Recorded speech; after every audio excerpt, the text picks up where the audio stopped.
अस्सलाम वालेकुम। तो सबको मेरी आवाज़ आ रही होगी।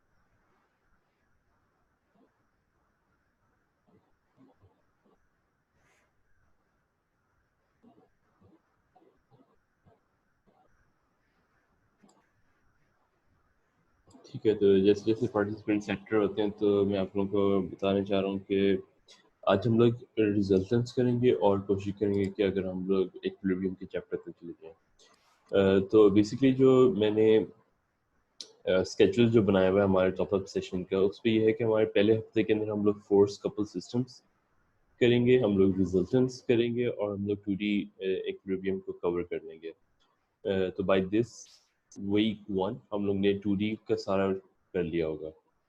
अच्छा, वीक 1 के अंदर मैंने एक क्विज और एक असाइनमेंट स्केड्यूल की भी है, राइट। तो इसका मतलब आज वाली हमारी सेकंड क्लास है, तो विच मीन्स कि हमारी जो थर्ड क्लास होगी फ्राइडे वाली, उस पर हम लोग एक क्विज लेंगे, ठीक है। मैं क्विज इसलिए मैं बेसिकली हर हफ्ते एक हमारा क्विज और करेगा, ठीक है।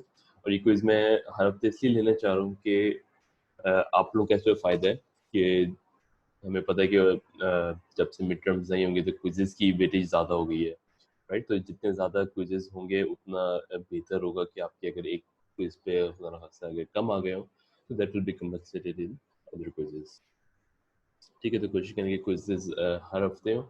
इफ़ वी फील मैं अभी तक क्या कहते हैं मार्क्स फाइनल किसी शीट पे मैंने इंक्लूड नहीं किए, तो जो आपकी मार्क्स वाली शीट है उसमें मैंने डालने हैं, तो होपफुली इस हफ्ते तक मैं डाल दूंगा। इफ यू स्टिल फील कि अच्छा ठीक है, क्या नाम है, एक और क्विज होना चाहिए, तो हम लोग आखिरी वाले जो हफ्ता है ना उसके अंदर एक और क्विज ले लेंगे, दो क्विजेस ले लेंगे मतलब। तो ये है, ओके। सो ठीक है, तो कितने स्टूडेंट्स आ गए हैं हमारे पास? 30 हो गए हैं, तो ठीक है, ऑलराइट। तो क्लास स्टार्ट करते हैं, फिर जितनी जल्दी हम लोग टॉपिक खत्म कर लेते हैं जल्दी हम आपके क्वेश्चंस ले सकते हैं, ठीक है। तो बिस्मिल्लाह करते हैं।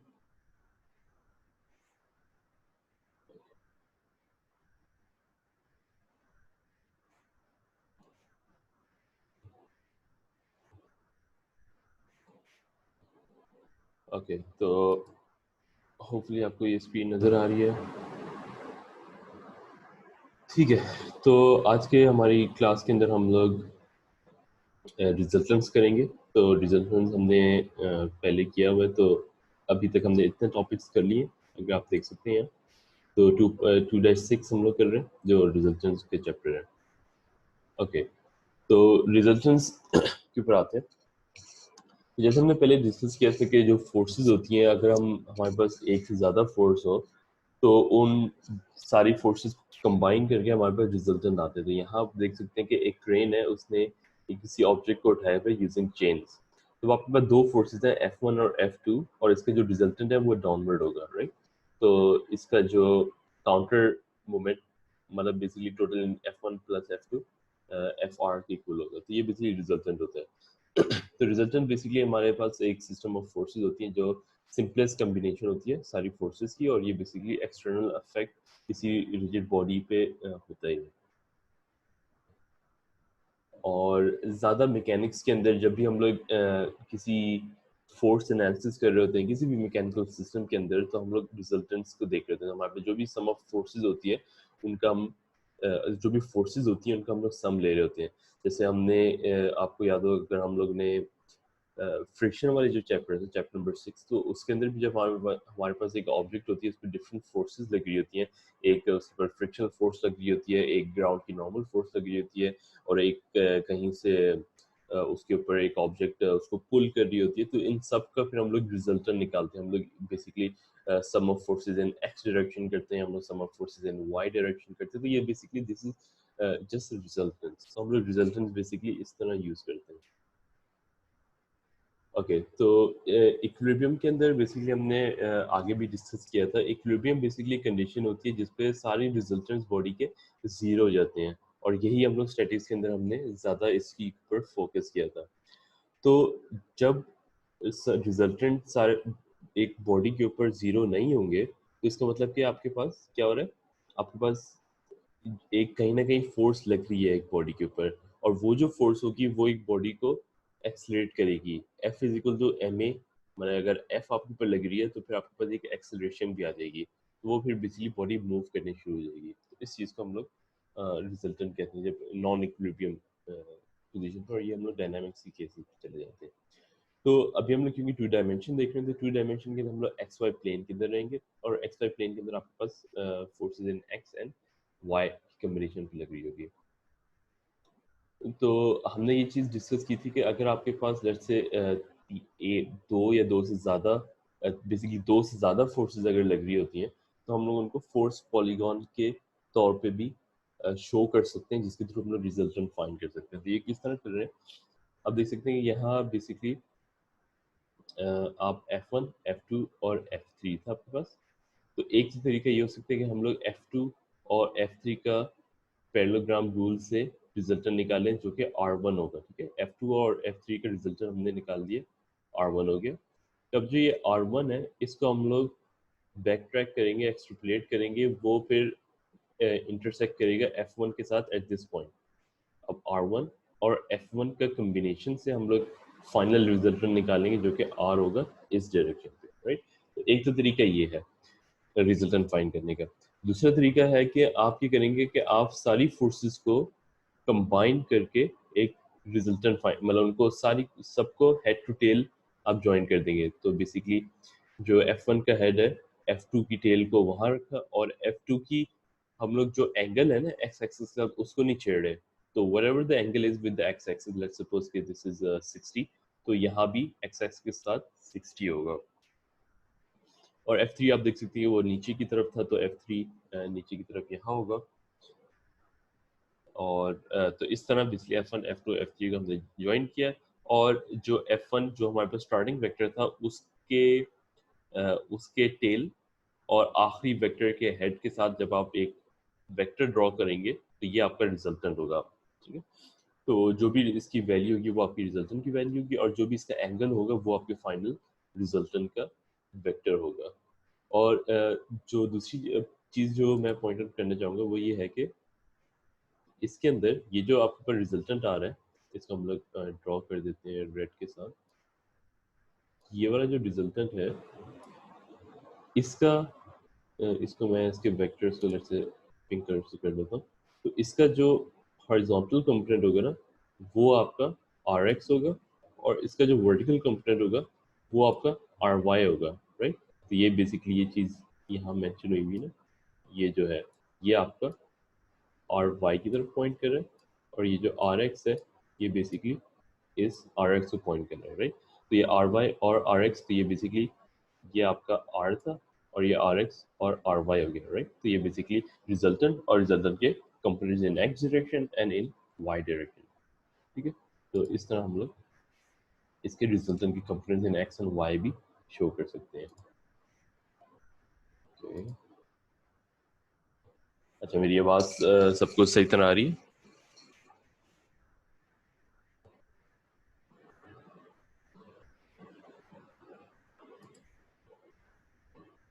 जी गाइस, सबको आवाज आ रही है? सब लोग जो बैठे हुए आवाज आ रही है? ओके, उरीद कह रहे हैं उनको आवाज नहीं आ रही, बाकियों को सबको आवाज आ रही है। ओके, ठीक है। अहमद सिराज, आप अपना नेट देख लें, हो सकता है आपकी तरफ कनेक्शन हो, या बाकी स्टूडेंट्स को तो सही तरह आवाज आ रही है। ठीक है, ओके, सो कंटिन्यूइंग ऑन। तो बेसिकली फिर हम कहते हैं कि ये जो हमारे पास फोर्स कपल सिस्टम है, इसके अंदर जो रिजल्टेंट्स होती हैं, तो उस पर लेट्स से आपके पास F1, F2, F3, आपके पास जितनी भी फोर्सेज है उन सबको कंबाइन करके आपके पास सम ऑफ फोर्सेज आती हैं, और सम ऑफ फोर्सेज को हम लोग फर्दर डिवाइड कर देते हैं एक्स के अंदर, तो सम ऑफ एक्स फोर्सेज, और इसको हम कहते हैं Rx। तो Rx बेसिकली रिजल्टेंट का एक्स कंपोनेंट है, और Ry रिजल्टेंट का y कंपोनेंट है।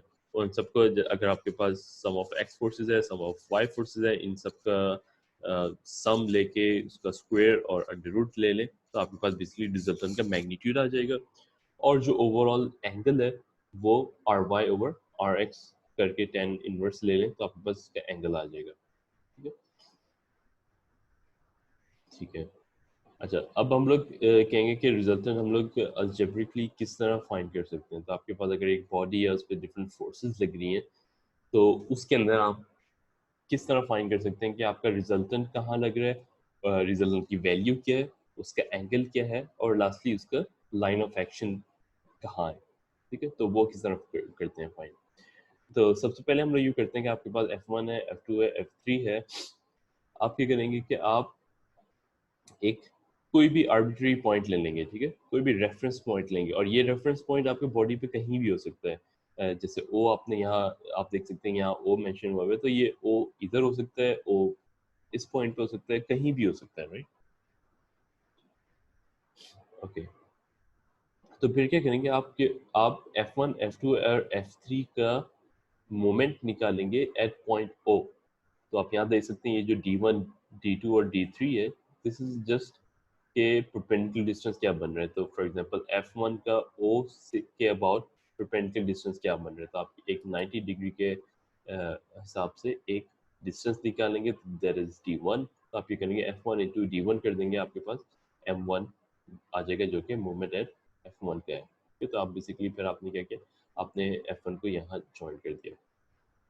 ये तो आपने ये क्या किया, आपने सारी फोर्सेस को आपने ओ पॉइंट पे लेके चले गए।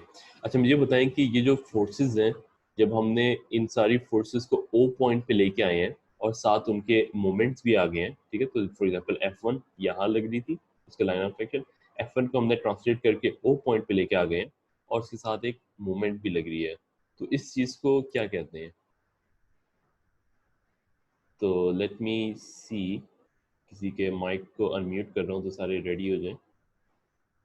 अगर बैकग्राउंड पे कुछ म्यूजिक लगाया तो उसको बंद कर दें। चले ऐसे करते हैं। इकबाल साहब, जी मोहम्मद इकबाल, आपका माइक ऑन हो गया।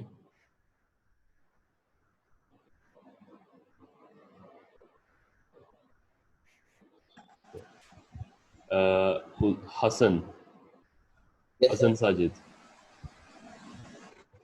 Yes sir. जी बताएं कि इस चीज़ को मैंने जो सवाल पूछा था वो क्या था।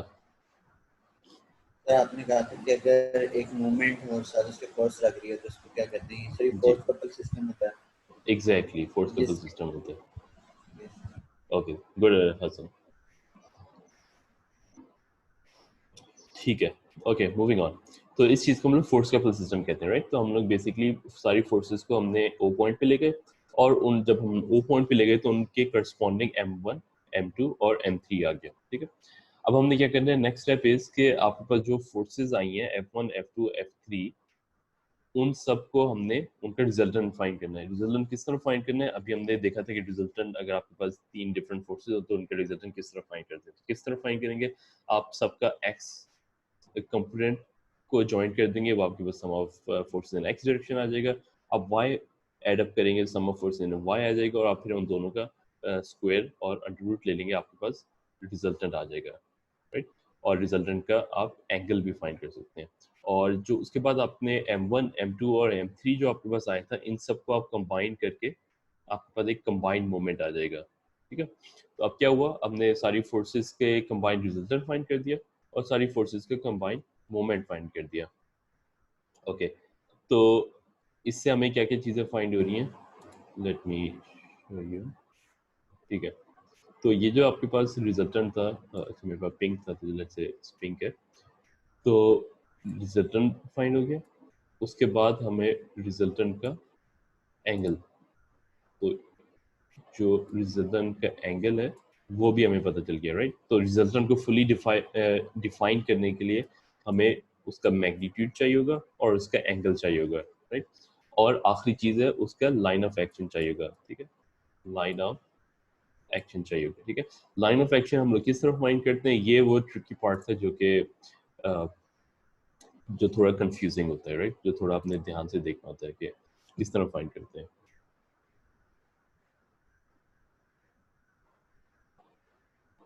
ठीक है, आगे चलते हैं। तो लाइन ऑफ एक्शन किस तरह फाइंड करते हैं? अच्छा, तो लाइन ऑफ एक्शन हम लोग इस तरह फाइंड करते हैं कि अब हमने जैसे ओ पॉइंट पे, लेट्स से हमने आर्बिट्रेरी ओ पॉइंट चूज किया था, राइट? और ये ओ पॉइंट हमने रैंडमली चूज किया था, हमने कोई इस पे कोई देख के नहीं एग्जैक्ट स्टार्ट किया था, हमने बस कोई भी पॉइंट लिया और उसको ओ पॉइंट कह दिया, और वहां से फिर हम लोग मोमेंट्स और रिजल्टेंट उस पॉइंट पे फाइंड कर रहे थे।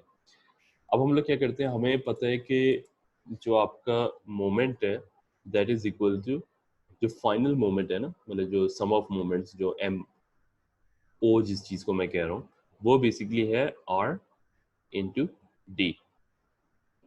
तो फॉर एग्जांपल अगर ओ पे मेरे पास फाइनल जो मोमेंट आ रहा है, तो ओ पे जो फाइनल मोमेंट होगा वो क्या होगा, वो रिजल्टेंट होगा, जो कि फाइनल मेरे पास रिजल्टेंट का वेक्टर आ रहा है, मल्टीप्लाई बाय डी। तो जब r को मैं d के साथ मल्टीप्लाई करूंगा तो मेरे पास o पॉइंट पे मोमेंट आना चाहिए, राइट? अब क्या है, अब बेसिकली हमारे पास mo की वैल्यू हमारे पास ऑलरेडी, mo की वैल्यू हमारे पास ऑलरेडी थी, ठीक है, ये वैल्यू हमने ऑलरेडी फाइंड कर ली थी, हमने r ऑलरेडी फाइंड कर लिया था, d हमें फाइंड करना रहता है, राइट? तो d is the distance, perpendicular distance of r from point o, right? अच्छा, तो बात कंप्लीट करता हूँ, फिर उसके बाद अगर किसी के क्वेश्चन तो उसके ऊपर हम लोग आंसर करते हैं, राइट? तो हम लोग डी किस तरफ फाइंड करेंगे, डी हम लोग इस तरफ फाइंड करेंगे, बेसिकली आर को दूसरी साइड ले जाएंगे, तो basically d is equal to m o by r. तो एम ओ की वैल्यू हमने ऑलरेडी पता है, आर की वैल्यू ऑलरेडी पता है, इन दोनों को डिवाइड करेंगे और आपके पास एक डी का आंसर आ जाएगा। ऑलराइट, अब ये जो डी का आंसर है ये बेसिकली क्या है, ये डी का जो आंसर होगा, ये आपके पास एक डिस्टेंस आपको दे रहा होगा, ठीक है, लेट्स से ये डिस्टेंस डी है, राइट? अब ये जो डिस्टेंस डी है ये ओ पॉइंट से, for example D distance can be, let's say for example this can be 5 centimetre, ठीक है, 5 सेंटीमीटर आ रहा है।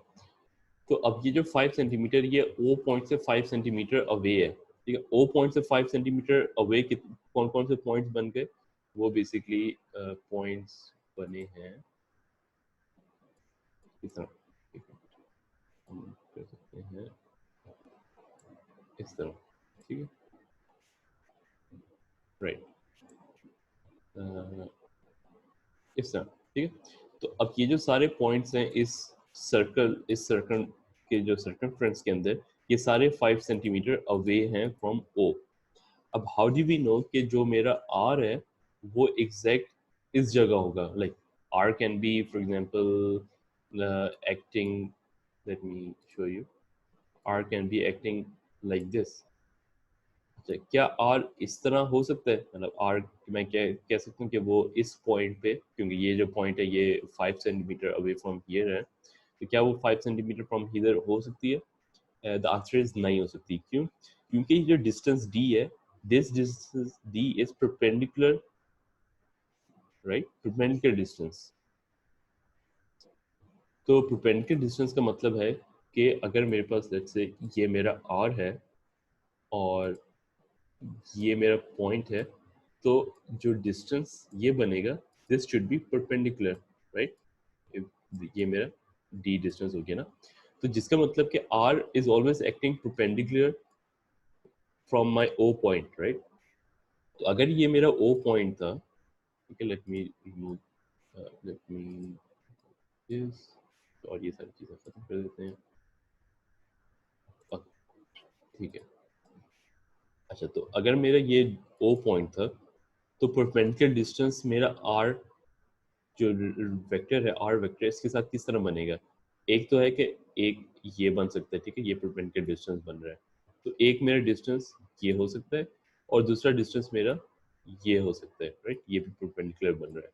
अब इसमें से क्या ये सही है, क्या ये सही आर है, इसमें से कौन सा सही है? वो जो सही है वो ये वाला है। क्यों?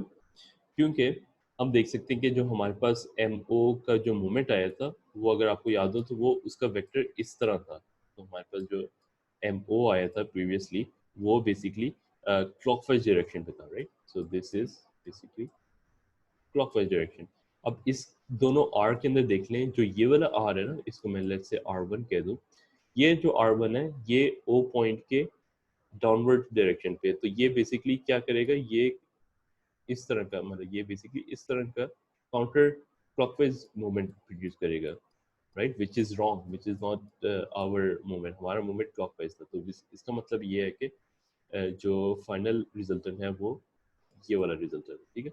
तो ये हम लोग एग्जांपल्स के थ्रू भी देखेंगे इसी चीज़ को, और basically this is the concept, क्या हम लोग क्या कहते हैं, अगर हम लोग समराइज करें, क्लियर एवरीथिंग, और अगर हम लोग समराइज करें तो क्या होता है, हमारे पास डिफरेंट फोर्सेस हैं, हम लोग फोर्स कपल सिस्टम के थ्रू एक पॉइंट के ऊपर सारी फोर्सेस को ले आते हैं और उनके सारे मोमेंट्स आ जाते हैं, उन सारे मोमेंट्स M1 M2 M3 को हम लोग सम कर देते हैं, और जो इंडिविजुअल फोर्सेस हैं उनका हम लोग रिजल्टेंट फाइंड कर लेते हैं। फिर उसके बाद हमने लाइन ऑफ एक्शन को फाइंड करने के लिए हम लोग D is equal to MO over R, जो final moment over final resultant, और फिर उसके बाद जो डिस्टेंस आता है वो फिर हम लोग O पॉइंट से एक लाइन ड्रॉ करते हैं, और जो जो R आपने पहले फाइंड किया था उसके परपेंडिकुलर होती है। और अब फिर आपके पास दो पॉसिबिलिटीज होती हैं कि वो क्या इधर उसके परपेंडिकुलर के एक साइड पे होगी या फिर वो उसकी दूसरी साइड पे होगी, और जो सही डायरेक्शन होती है वो आपके मोमेंट की डायरेक्शन से फाइंड हो जाती है, ठीक है। अब हम लोग क्वेश्चन लेते हैं, मेरे ख्याल से अब्दुल्ला का क्वेश्चन था। जी अब्दुल्ला, आपका क्वेश्चन है, आपको अनम्यूट किया हुआ है।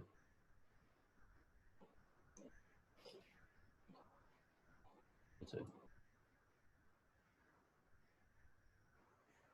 जी अब्दुल्ला, आंसर करें, आपको माइक खोल गया।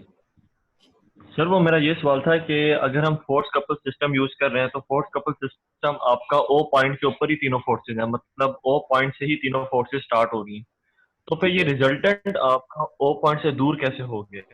नहीं, हमने ओ पॉइंट ना एक आर्बिट्रेरी पॉइंट सेलेक्ट की थी, एक रैंडम पॉइंट सेलेक्ट की थी, राइट, सर ठीक वो है। तो कर ली, लेकिन सर अगर हमने रिजल्टेंट फाइंड किया है तो रिजल्टेंट तो आपका ओ से स्टार्ट, उसी नहीं, पॉइंट देखें, से स्टार्ट हो रहा है ना, जो तो हमारे फिर पास डिस्टेंस तीनों कहाँ पर आ फोर्सेस गया? थी ना, जो हमारे पास तीनों फोर्सेस थी, अ, इधर आ जाएं, ये जो तीन फोर्सेस लग रही हैं F1 F2 और F3, लेट्स सपोज के ओ पॉइंट हमारे पास अभी नहीं है, ठीक है, लेट्स सपोज के ओ पॉइंट, ऐसे सारी डायग्राम के अंदर ओ पॉइंट है, मगर लेट्स सपोज के ओ पॉइंट अभी हमारे पास नहीं है, तो F1 F2 और F3 का जो रिजल्टेंट होगा वो तो हम लोग कैलकुलेट, अगर हम लोग कैलकुलेट करें वो तो एक सर्टेन जगह पे होगा ना, मतलब उसकी कोई एक फिक्स लोकेशन होगी, वो ओ पॉइंट, अगर मैं ओ पॉइंट यहाँ ले लेता, अब मैं ये तो नहीं कह सकता कि इसका जो सारे इन तीनों का रिजल्टेंट ओ पॉइंट पे ही है। इसका मतलब अगर लेट्स से आप ओ पॉइंट को फॉर एग्जांपल इस जगह ले लेते हैं, तो आप कह सकते हैं कि नहीं रिजल्टेंट यहाँ है, हालांकि अगर मैं यहाँ लूँ तो मैं कहूँगा इसका रिजल्टेंट यहाँ है, एक फिक्स लोकेशन होगी ना रिजल्टेंट की, समझ आई?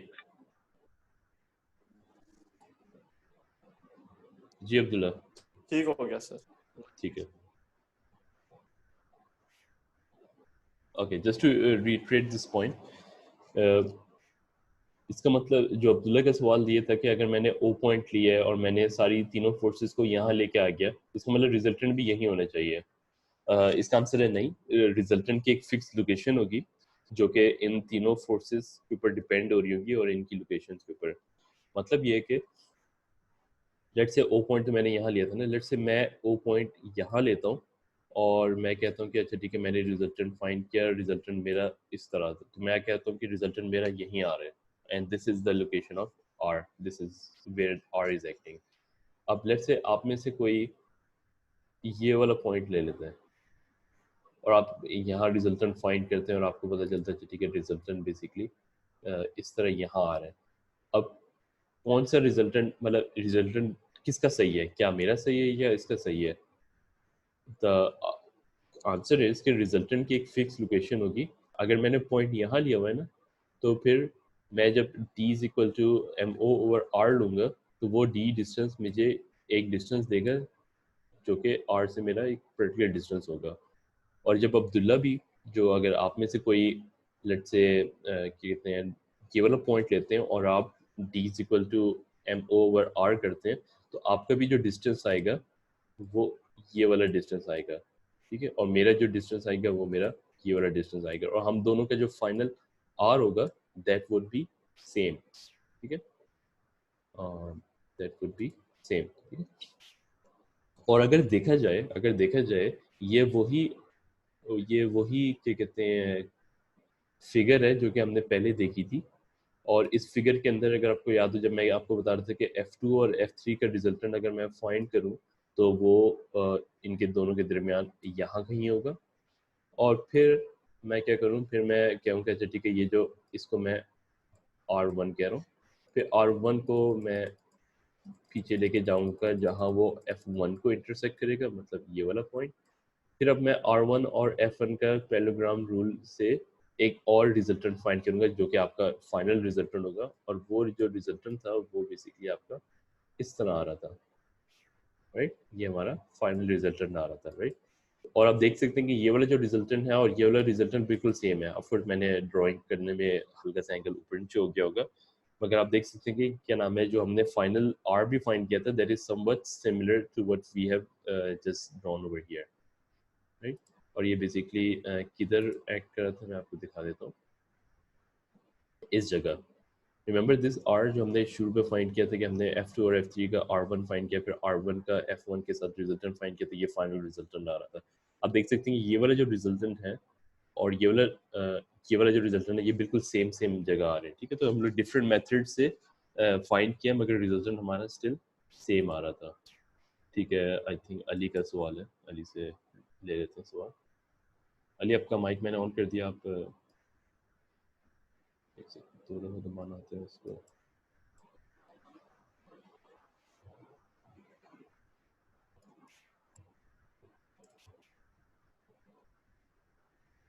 जी अली आपका माइक ऑन है, आप बोले।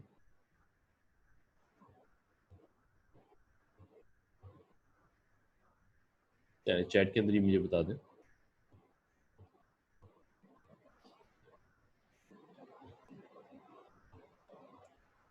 चलिए चैट के अंदर आपका आंसर बता दें, आपका माइक अनम्यूट नहीं हो रहा।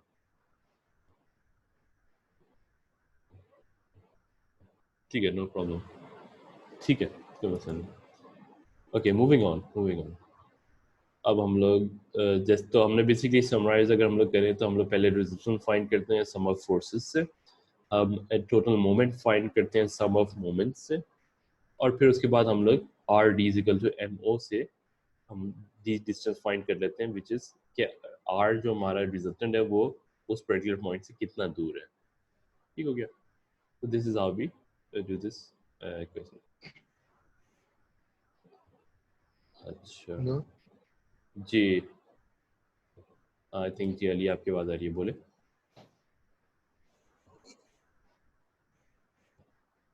अली आपने माइक फिर से अनम्यूट कर दिया, आपको मैं फिर से अनम्यूट कर रहा हूँ, आप पूछ लें जो आपका सवाल है या उसको लिख लें।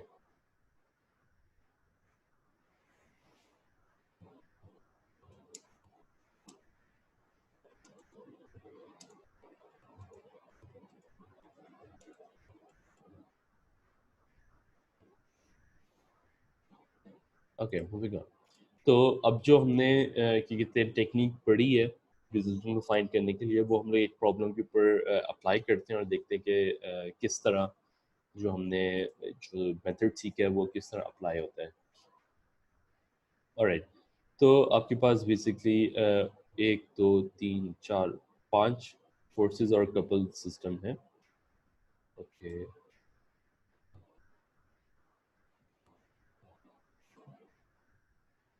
जी अली बोले। अस्सलाम वालेकुम सर। वालेकुम सलाम। सर आवाज आ रही है? जी आवाज़ आ रही है। अच्छा सर, मैंने ये पूछना था कि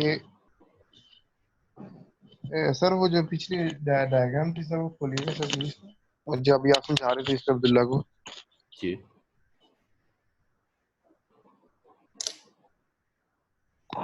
सर इसमें आर की डायरेक्शन कैसे पता चलती है कि आर किस साइड की डायरेक्शन रहेगा? आर की देखिए जब हम लोग यहाँ इस इधर आते हैं ना, जब हम लोग आर फाइंड करते हैं तो आर का जब हम लोग मैग्नीट्यूड फाइंड करते हैं तो हम लोग यूजिंग एंगल हम लोग उसका एंगल भी फाइंड कर लेते हैं। हमें पता चल जाता है फॉर एग्जांपल एंगल 10 आ रहा है, 30 आ हाँ रहा है, 20 हाँ आ रहा है, तो वहां से हमें पता चल जाता है अच्छा उसकी ओरिएंटेशन क्या होगी। बेसिकली जी सर, यहाँ से ये जो एंगल है ना आर वाई और आर एक्स करके हम लोग फाइंड सही करेंगे। हो गया सर, ठीक हो गया? सही हो गया sir, okay, thank you sir. कोई मसला नहीं।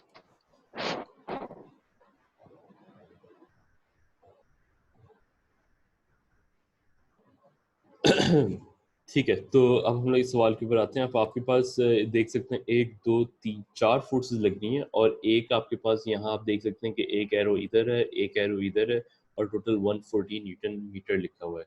अच्छा, तो ये क्या चीज़ है? अच्छा, अब मैं किसी से सवाल पूछता हूँ।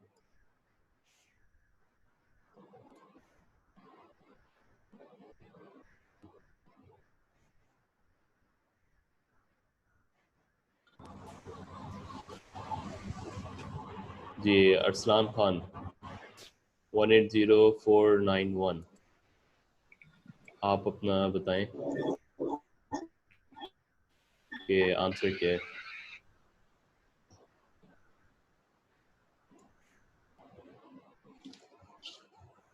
ओके, सो 180491, जी अरसलान बताएं।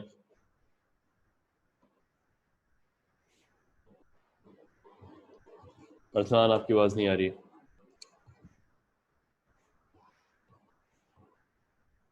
तो इधर अरसलान ये लेक्चर खोल के कहीं गए हुए हैं या फिर सो रहे हैं, तो अरसलान आपकी एब्सेंट मार्क होगी।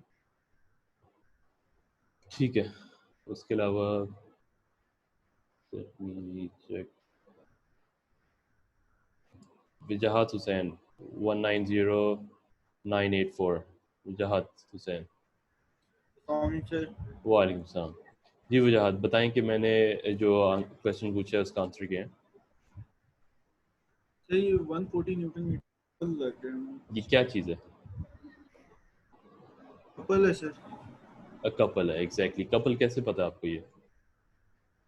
सर दो इक्वल फोर्सेस हैं, एक ही पॉइंट के ऊपर लग रही हैं और ये दो एग्जैक्टली, मूवमेंट्स जनरेट कर रही हैं और इस वजह बिल्कुल से। बिल्कुल। एक तो इस तरह आपको पता चल सकता है, दूसरा आपको इस तरह पता चल सकता है कि जो जो क्वेश्चन था उसके अंदर ही लिखा हुआ है कि determine the resultant of 4 forces and 1 couple, तो आपको पता चल सकता है। तो ये ठीक हो गया।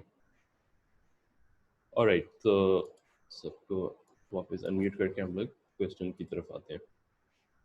अच्छा, तो अब हम देख सकते हैं हमने ये पहले भी सॉल्व किया हुआ है, तो जस्ट टू रिवाइज किस तरह करेंगे हम लोग बेसिकली यूँ करेंगे कि हम सबसे पहले कोई आर्बिट्री पॉइंट ले लेंगे। तो हम कहते हैं कि चलो इस पॉइंट पे ये जो कौन आपका राइट हैंड बॉटम कॉर्नर है इसको हम ओ पॉइंट कह देते हैं। तो हम कहते हैं चलो हम लोग यहाँ सारे रिजल्टेंट फाइंड करके हम लोग इस पॉइंट पे लेके आएंगे। ठीक है, तो अब आपके पास जो सारी फोर्सेस हैं उनके रिजल्टेंट किस तरह फाइंड करेंगे? आप बेसिकली आर एक्स फाइंड करेंगे, आप आर वाई फाइंड करेंगे और फिर आप आर फाइंड कर लेंगे। ठीक है, आर एक्स हम फाइंड करेंगे तो हमारे पास सम ऑफ एक्स फोर्सेस, तो अब ये 40 एक्स डायरेक्शन पे लग रही है, ये 60 45 एंगल पे लग रही है, तो इसका एक एक्स कंपोनेंट हो गया नेगेटिव एक्स एक्सिस। ठीक है, तो आप देख सकते हैं कि -60 cos 45 बन रहा है। 50 ये प्योरली वाई डायरेक्शन पे लगी है तो इसका कोई एक्स कंपोनेंट नहीं होगा। और ये 80 डिग्रीज, ये 80 न्यूटन 30 डिग्रीज पे लग रही है तो 80 cos 30 होगा, राइट? तो ये 80 cos 30 हो गया। और इसी तरह सिमिलरली आप आर वाई फाइंड करेंगे, आप आर वाई और आर एक्स का स्क्वायर सम ऑफ स्क्वायर्स और अंडर रूट ले लें तो आपका आर आ जाएगा। ठीक है, तो आर इज 148.3 न्यूटन। और उसके साथ फिर हम लोग एंगल फाइंड करेंगे। तो एंगल हमें पता है कि हमने फॉर्मूला भी पढ़ा हुआ है और काफ़ी दफ़ा देखा हुआ है। तो tan inverse of r y over r x find करेंगे तो अब एंगल भी हमारे पास आ गया, राइट? एंगल हमारे पास है 63.2 न्यूटन। ठीक है, तो इसका मतलब एक्स एक्सिस के अबाउट 63.2 न्यूटन आ रहे हैं। अच्छा, एक दफ़ा हमने ये फाइंड कर लिया, अब हमने क्या करना है, हमने ओ पॉइंट पे सबके मोमेंट्स फाइंड करने हैं। तो क्या होगा, सम ऑफ एफ इंटू डी। तो अब ये आप देख सकते हैं कि जो 140 न्यूटन मीटर है ये ऑलरेडी मूवमेंट है, राइट? तो हम लोग जो मूवमेंट की इक्वेशन पे इसको जस्ट प्लग एंड प्ले करेंगे। तो और सबसे पहले हमने डायरेक्शन का ख्याल रखना है। ठीक है, डायरेक्शन अगर हम लोग काउंटर क्लॉकवाइज ले रहे हैं तो इसकी डायरेक्शन भी हम देख सकते हैं कि काउंटर क्लॉकवाइज है, तो इसको हमने पॉजिटिव ले लिया क्योंकि हमने काउंटर क्लॉकवाइज में पॉजिटिव है। उसके बाद आप देख सकते हैं ये 50 इंटू 5 करेंगे तो आपके पास क्लॉकवाइज मूवमेंट आएगी which will be negative, right. तो इस तरह करके आपने सारी मूवमेंट्स को एड अप करना है और आपके पास मूवमेंट आ रही है नेगेटिव 237। अब नेगेटिव 237 का मतलब है हमने काउंटर क्लॉकवाइज पॉजिटिव लिया, मतलब नेगेटिव आंसर आ रहा है विच मीन्स कि आपका जो एक्चुअल आंसर है वो क्लॉकवाइज है।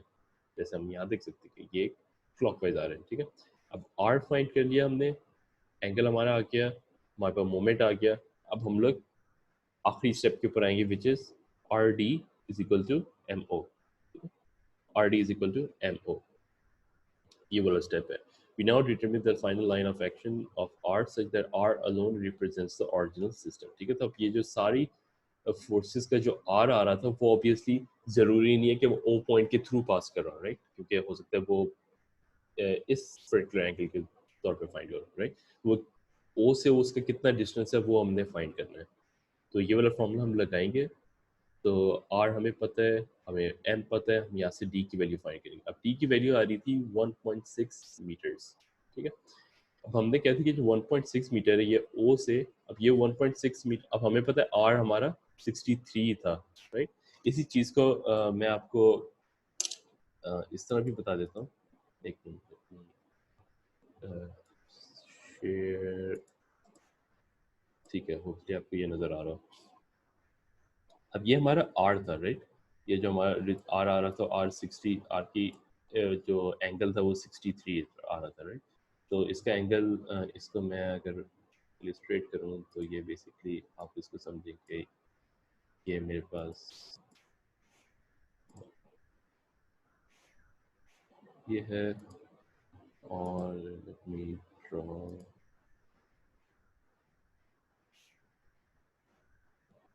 ठीक है। तो ये बेसिकली मेरे पास 63.2 डिग्रीज आ रहा था।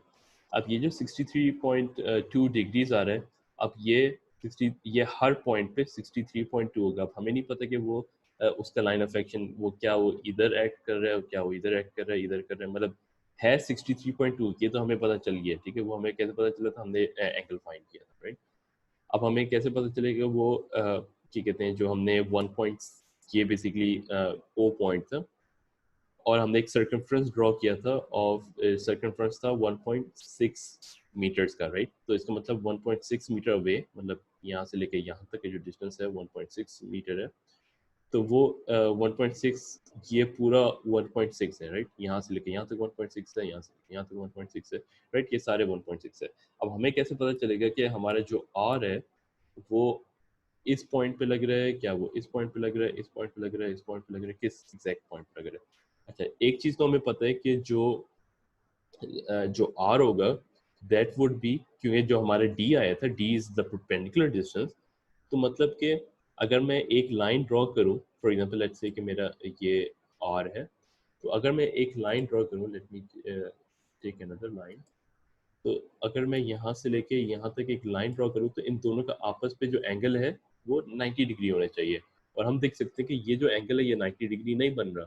90 डिग्री कब बनेगा? 90 डिग्री तब बनेगा कि जब हमारे पास R इधर हो और बेसिकली फोर्स हमारी ये इस तरह, राइट।